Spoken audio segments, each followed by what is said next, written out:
create an event on our event calendar, first you're going to need to go to the PMI-SVC website and go to admin login, put in your credentials there, and it will give you an admin menu right here. You're going to click this down arrow and go to events. On the events page, you have some added menus like creating an event. You can do that and create it from scratch, but what we're going to do is we're going to go back to the last new member orientation, and we are going to copy the event.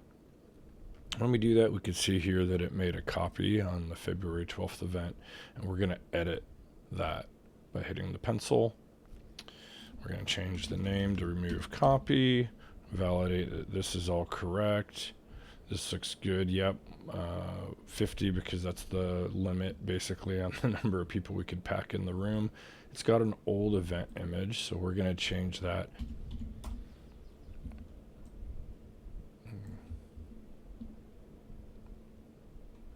Okay. Maybe by renaming it. Well, it's none of those. Should be new member orientation, April 2026. There we go. And there we go. That looks correct. Okay.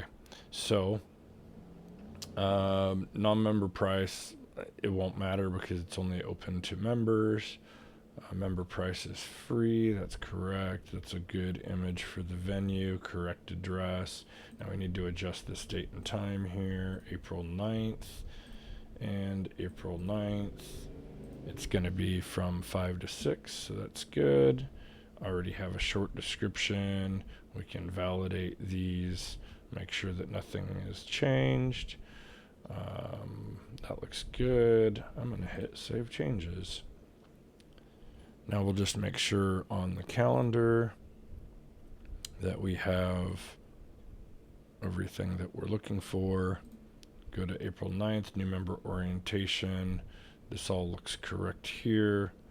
Click on Learn More. This looks good here.